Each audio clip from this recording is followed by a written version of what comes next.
Chapter 8, The AEB in the Age of Aquarius. For many years, the Little Rock Lions Club sponsored an annual stag party, and at each function, some of our members enjoyed organizing a low-stakes crap game. Dr. Guy Smith, a blind chiropractor and one of my oldest and closest friends in the club, loved to shoot craps and enthusiastically participated in the game each year.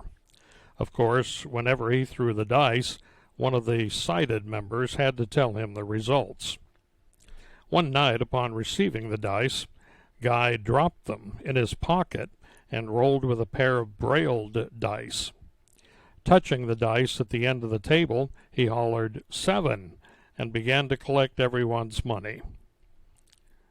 Several players began grumbling, and one even said, "Hey, Guy, how do we know that's a 7? And Guy laughed and replied, "I've been trusting you for years. Why can't you trust me one time?"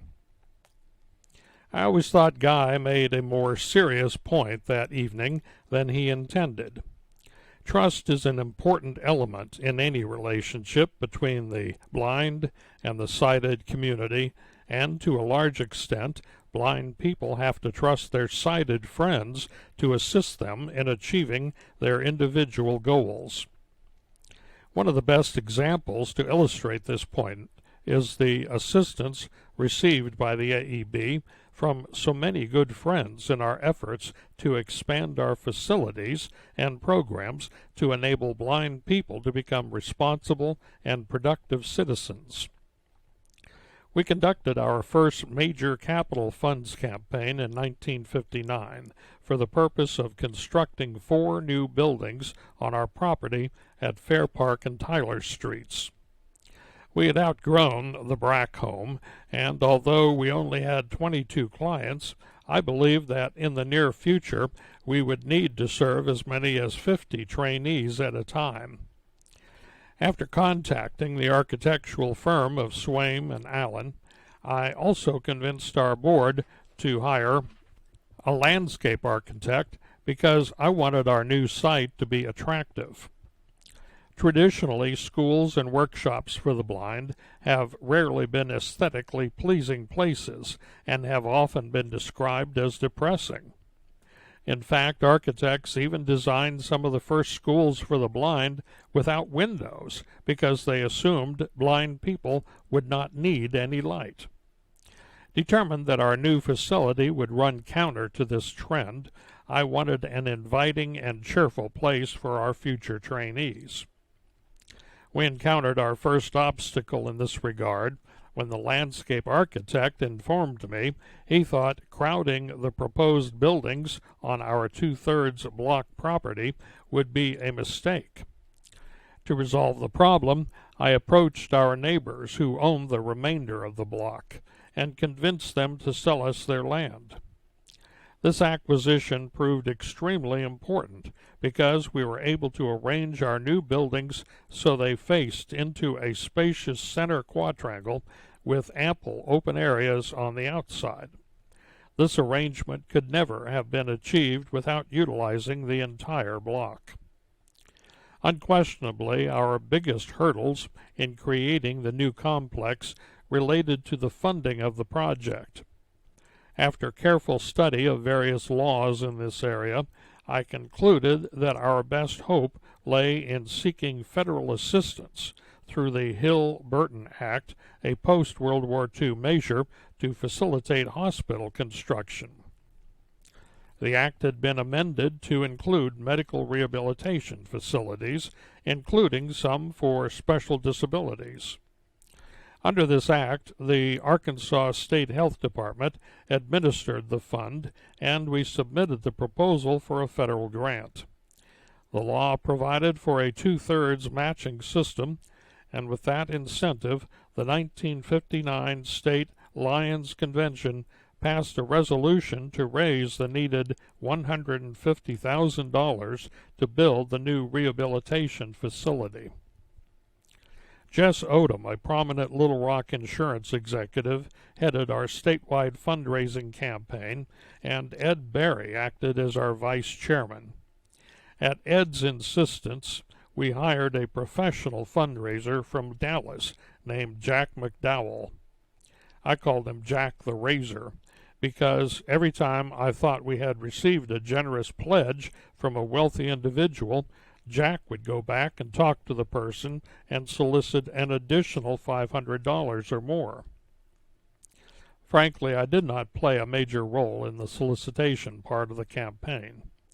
I believed my main function was to educate the public on the needs of the blind, and I felt a little uncomfortable in asking people for money they might assume would be used to pay my salary. Throughout the drive, I remained in the background, content to be involved in the detailed planning of the new facility. I did, however, originate the Order of the Silver Cane, one of our most successful fundraising ideas. Every individual who donated $500 or more to the campaign became a member of the order and had their name inscribed on a permanent plaque in the lobby of the new administration building. After generating several $1,000s for our first capital funds drive, the Order of the Silver Cane remained an important part of our fundraising program. Our overall effort raised slightly over $200,000, which, combined with the Hill Burton money, enabled the AEB to construct the needed buildings: a men's dormitory and a women's dormitory, a new administration building that fronted on Fair Park Boulevard, and a multi-purpose structure to house our training and recreational facilities. In 1961, we held a formal dedication ceremony for this new physical plant. The highlight of that function was an address by Finis Davis, the president of Lions International.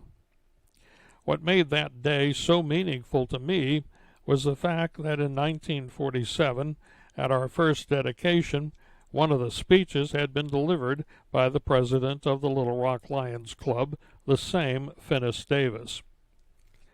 Beginning with our first capital funds campaign and extending to our expansions throughout the 1960s and 1970s, three individuals played key roles in the physical growth of the Rehabilitation Center: Jess Odom, Robert Sakon, and Grace Pinkerton.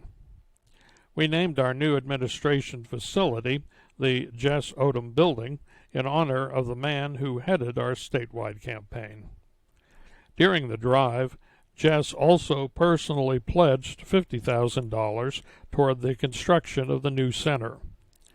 Originally a businessman from Marianna, Arkansas, Jess became a self-made millionaire by organizing a series of insurance companies throughout the nation. Over the years, as Lions District Governor and a member of the AEB board, Justin maintained an active interest in our program and emerged as one of the center's most generous benefactors in terms of both time and money. Our honor roll of important patrons of the AEB also includes England, Arkansas businessman Robert Sakon.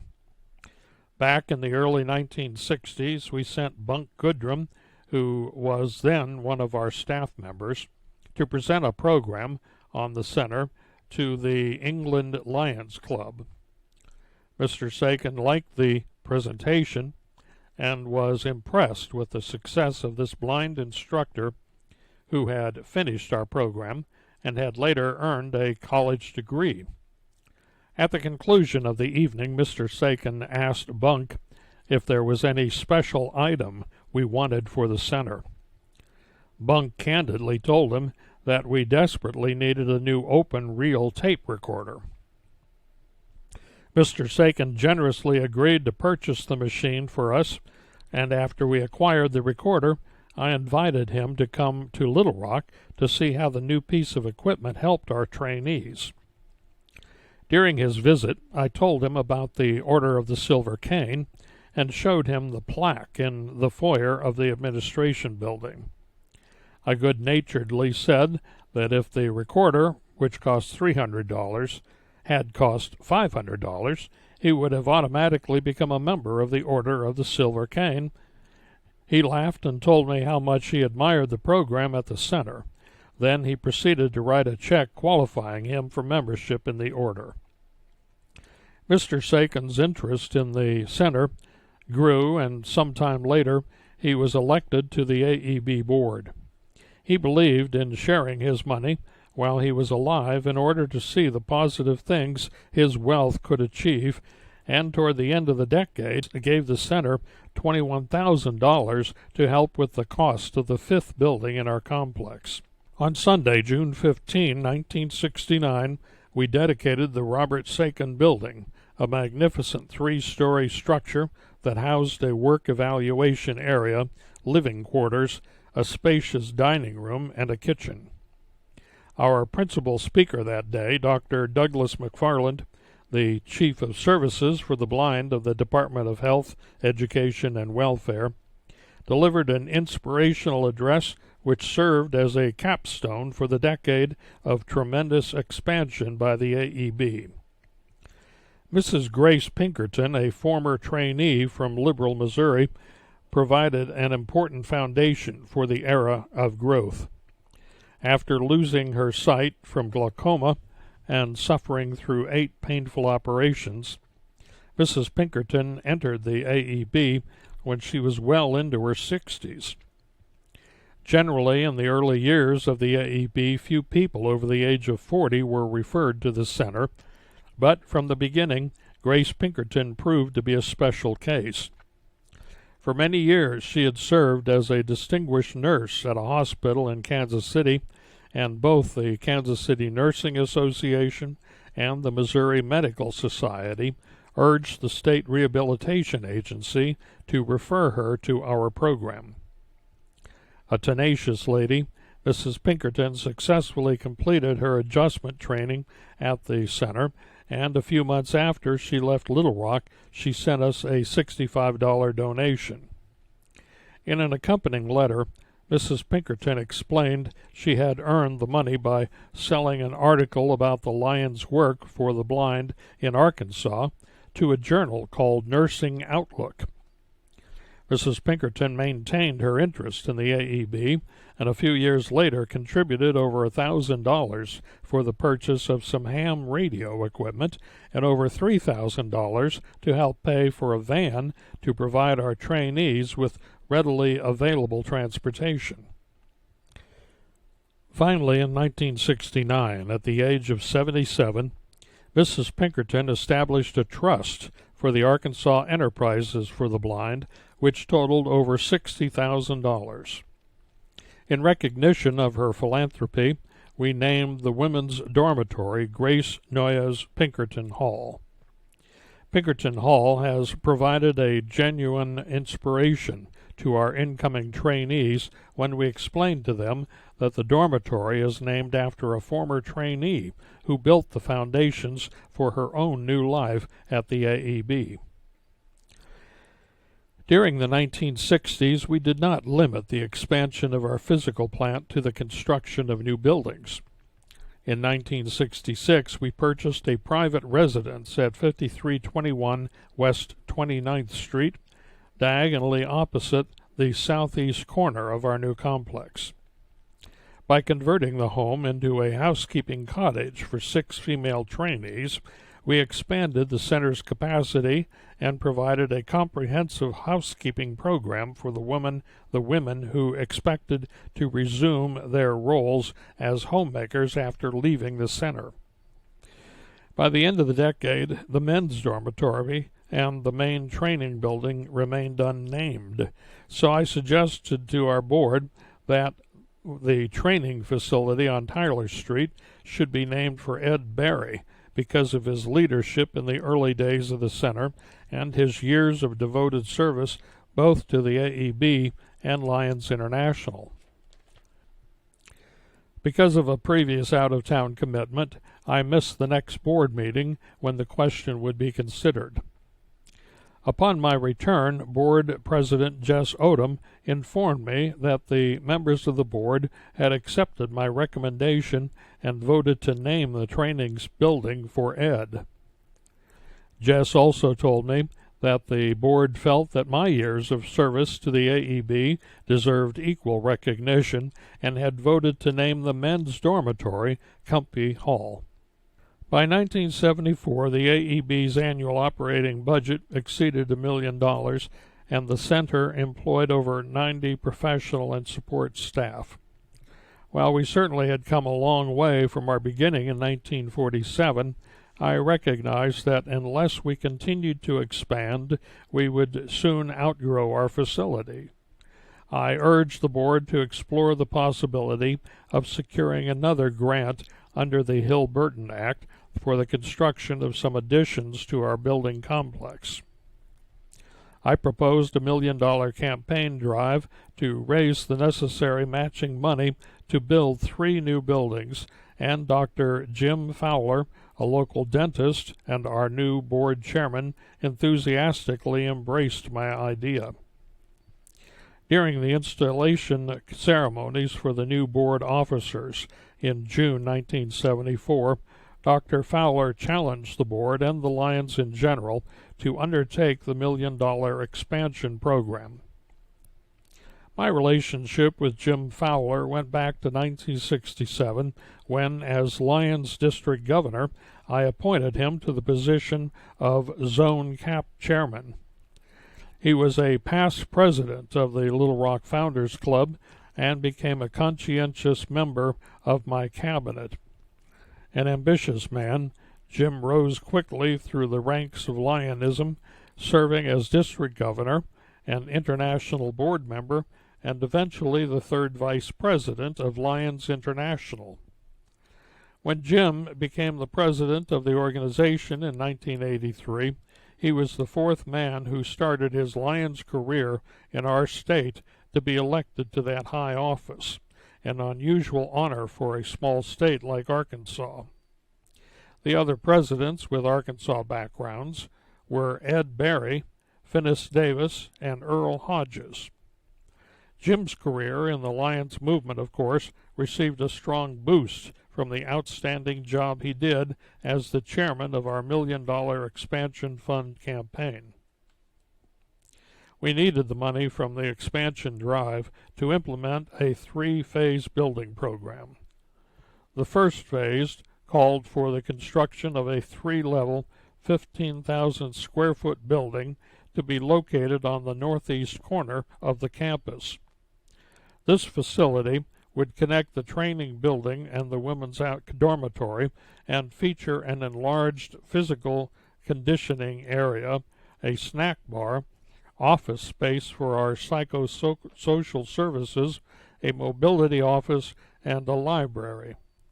I also wanted to include 2 light housekeeping apartments and 2 private bedrooms as part of our home management training. The 3-phase plan offered a tremendous fundraising challenge, especially in light of inflation and increased building costs. Between 1969, when we completed the SACON building, and 1974, when the $1 million campaign began, construction expenses had almost doubled. The matching funds requirement under the Hill Burton Act had also changed. Instead of 2-for-1 matching, the revised system called for 1-for-2 matching. The new provisions did stipulate that the government could loan an additional 1/3.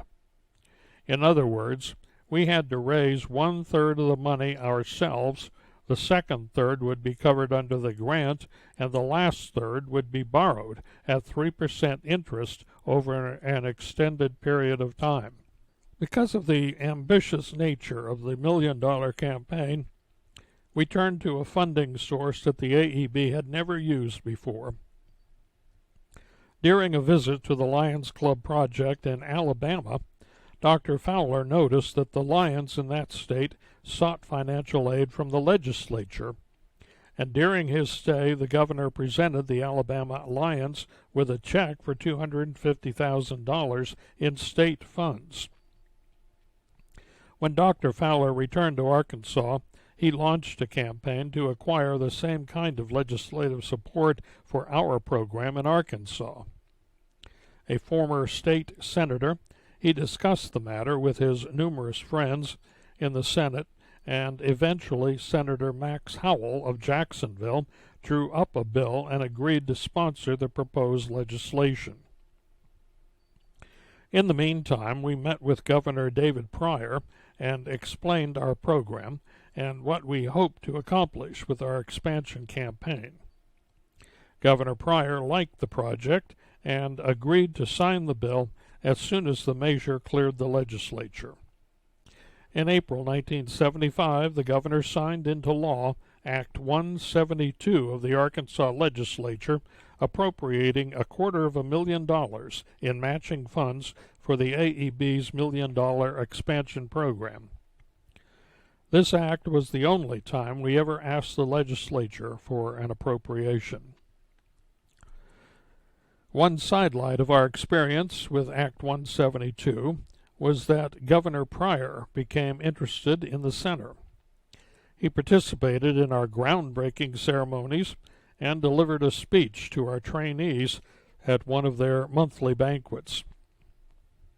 The people of Arkansas later elected Governor Pryor to the United States Senate, where he has continued his interest in our work by serving as a board member and by helping us with a variety of legislative concerns.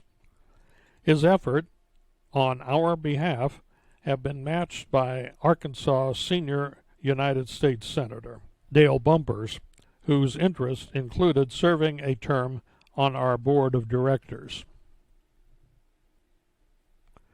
On April 3, 1977, the Arkansas Enterprises for the Blind formally dedicated the Dr. J. M. Fowler Building, finishing the first phase of our $1 million expansion campaign.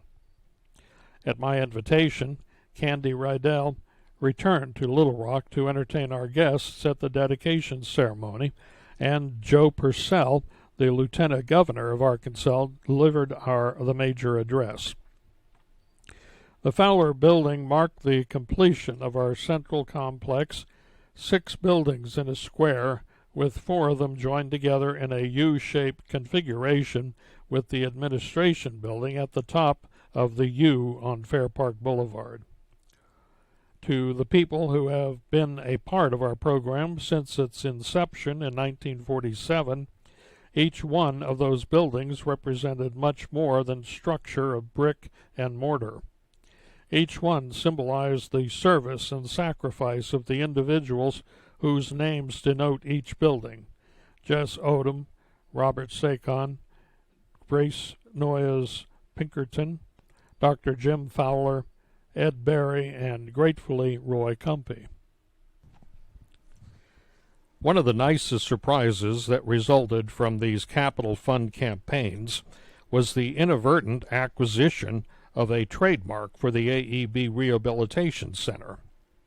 As a consequence of the publicity generated by the fundraising effort, Mrs. Winnie B. Oughton phoned a member of the Pulaski Heights Lions Club and asked if our new complex on Fair Park could use a large statue of a lion. The Lions Club member contacted Burl A. Biles, one of our board members, and Burl in turn asked me if I thought we could utilize the statue. My first reaction was, what in the world would we do with it? My vision of the new complex consisted of a tight, functional set of buildings with few frills, and I could not see where an oversized concrete lion would fit into such a scheme. On the other hand, Mrs. Oughton had aroused my curiosity, so I suggested we go look at the statue. Mrs. Oughton lived on the old Conway Highway north of Little Rock, and when we arrived, Burl and I found the lion sitting sadly beneath a large magnolia tree. Stains and bird droppings covered the once proud beast, and with high grass and weeds camouflaged the sculpture. Mrs. Oughton explained to us that their father-in-law, the late H.F. Oughton, a local real estate and insurance executive, had originally purchased the lion in Italy in 1920. As she told us the history of the statue and pointed out that the sculptor had created the lion from fine Italian marble, I realized what a genuine piece of art she was offering us and what a wonderful addition the lion would make to our new complex. Burl felt the same way and said, "Pearl and I haven't paid our pledge to the campaign, so we'll take this lion as our personal project." I never knew how much they paid for the statue, but he had the 3,000-pound lion moved to the center and had the stains sandblasted away until the animal sparkled in its original white marble. We worked with our landscape architect to find the best location for the statue, and he recommended we place the lion on the corner facing Fair Park with a small fountain in the background. The AEB board finally authorized spending an additional $4,500 for the statue's location. When the members voted for the funding, I was in El Salvador helping that nation's program for the blind. My absence turned out to be a good thing because had I been in Little Rock, I am sure that my parsimonious nature would have opposed spending so much money on the project. As events turned out, the marble lion became one of the best investments in the history of the AEB. In a relatively short time, that lion became the unofficial trademark of the Rehabilitation Center. While many citizens of Little Rock probably have no idea exactly what goes on at the center, most of them know where the marble lion is located. That fact became clear to me the first time I met Arkansas Governor Winthrop Rockefeller. A mutual friend introduced us at a downtown Chamber of Commerce meeting, and I invited the governor to visit the AEB and see how our program operated. At first, the governor mumbled a vague acceptance. Then his face lit up, and he said, "Oh, sure, you mean out there where that magnificent marble lion is, out by the university. I've always wanted to see what kind of rehabilitation program you have out there." Every institution should have an emblem or a trademark, and we were lucky to have found ours in the marble lion. A fitting symbol of both the involvement of the Lions Club and the courage of the trainees who begin their new lives at the AEB. Since 1947, when we first opened our doors, we have tried to cultivate a good relationship with our neighbors in Oak Forest. By and large, I would give our organization excellent marks in this area, although unfortunately a few residents have resisted our expansion at every turn. Before each of our building programs began, I personally went door to door along both Fair Park and Tyler Streets and explained to the people who lived in the neighborhood exactly what our plans were and what our new buildings would look like. Almost all of the residents expressed encouragement and enthusiasm for our expansion plans. However, a few, usually the same few, accused us of trying to devalue property rights and frighten property owners. Overall, after 30 years of operation, the AEB has been a good neighbor to Oak Forest, and conversely, the residents of Oak Forest have been good friends to the AEB. Many of those same neighbors have actively supported our fundraising efforts by purchasing items or tickets during various campaigns. Along with annual events like the light bulb sale, the Lions Club also sponsored a variety of special events to generate money for the AEB.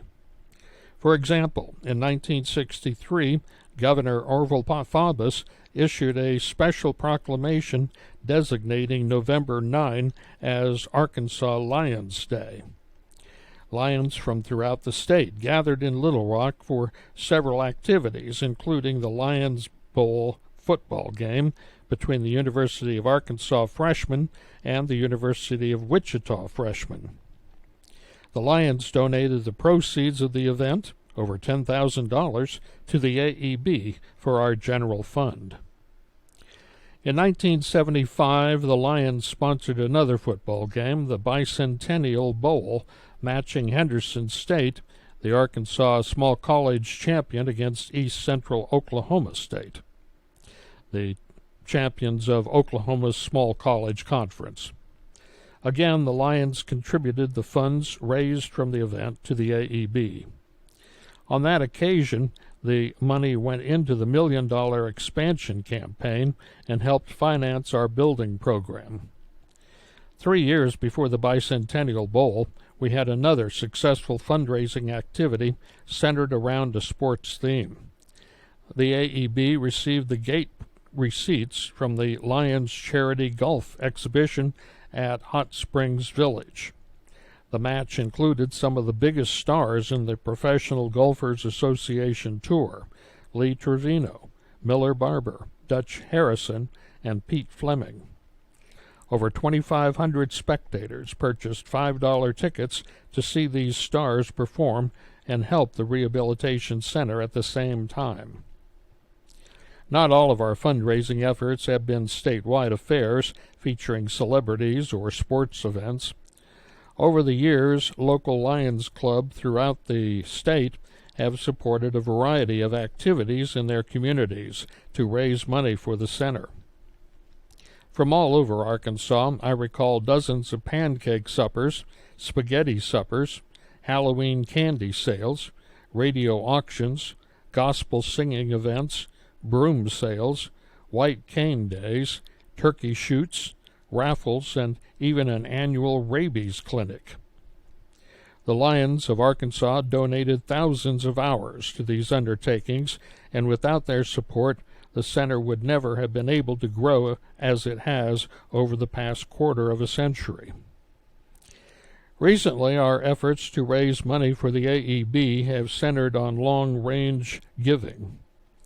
Since 1958, we have maintained sustaining memberships in the Arkansas Enterprises for the Blind, but since the mid-1970s, we have put greater emphasis on donations to the center through bequests, memorials, trusts, gifts of stock, life insurance, and contributions to support fellowships. Working with Stanley Price, who has donated his legal services to the AEB for many years, the board established an endowment trust fund in 1976 to receive bequests. Soon afterward, Josephine Colley, a retired public school teacher, willed the AEB a 200-acre tract of land. Lawson Glover, an attorney and past president of the AEB board, then administered the sale of the property for $200,000, giving our endowment fund a strong financial base. Hopefully, this type of fundraising will give the center a solid foundation, not only to support existing programs, but to aid in undertaking exciting new projects in the future. The AEB has succeeded over the years as a result of its basic structure as a private, nonprofit organization under the sponsorship of the Lions Club that cooperates with the federal government and the various state agencies. During the late 1960s, under the administration of President Lyndon Johnson, the federal government spent massive amounts of money on rehabilitation centers for the blind. Many of these new facilities were strictly state-operated agencies, and even at the time I had misgivings about some of these enterprises. But the availability of so much money and the temptation to spend those funds proved irresistible. Regrettably, several states wound up with their own fully equipped and fully staffed programs, but an insufficient blind population to justify the existence of their centers. In one state, a center cost over $5 million and is one of the finest state facilities in the nation. This center, however, became overstaffed, and by the late 1970s, the facility spent 4 times per trainee what it cost the AEB in Little Rock. To make matters worse, this inefficiency has finally threatened the program to the point that some local staff members have inquired if we might be able to take over the training of some of their clients.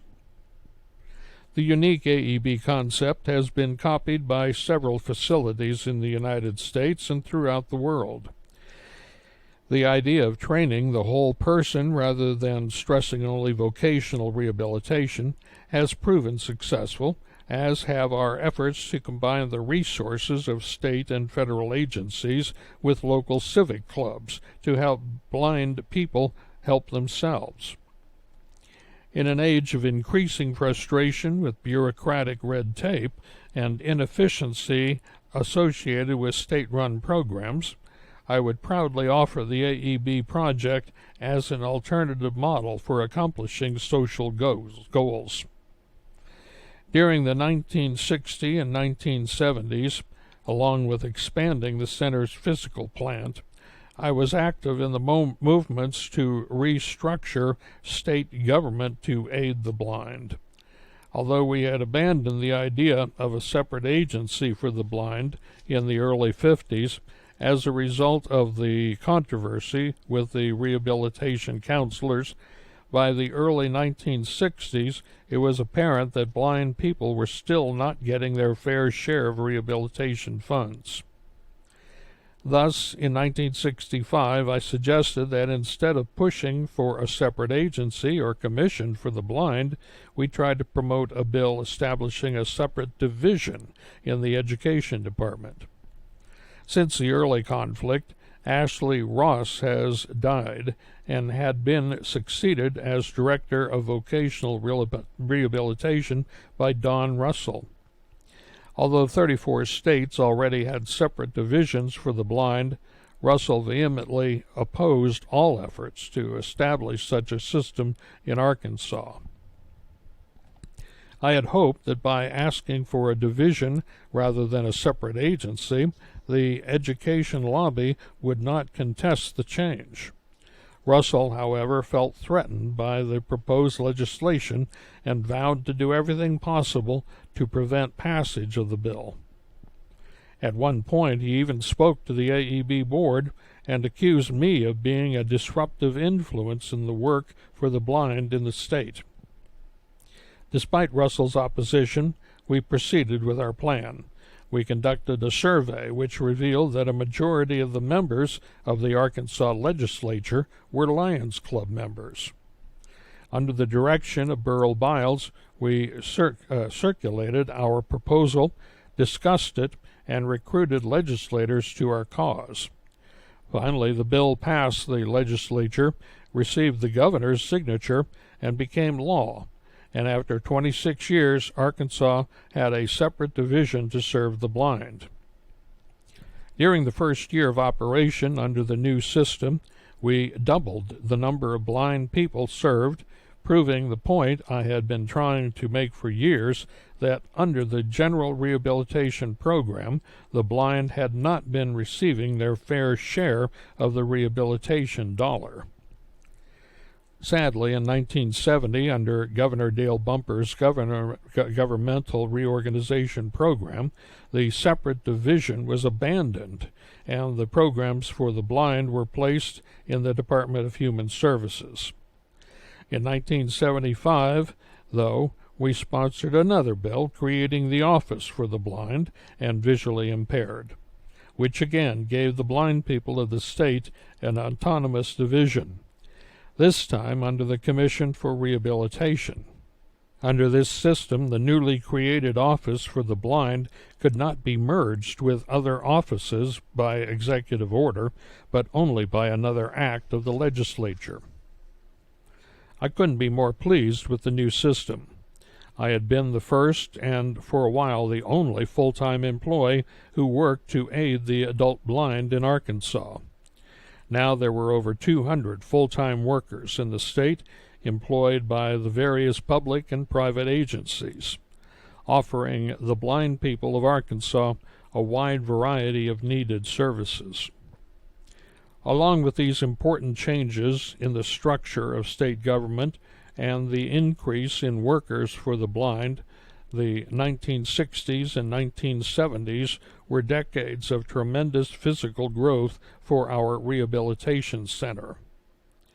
Through the generosity of individuals like Jess Odom, Robert Sagan, Grace Pinkerton, and others, along with the aid and cooperation of national and state agencies, we expanded from the Brack home to a modern 6-building complex guarded by our symbolic lion. But the changes in our facilities told only half the history of the AEB's growth during that era. The other half of the story involved the changes in the programs that we conducted inside those wonderful buildings.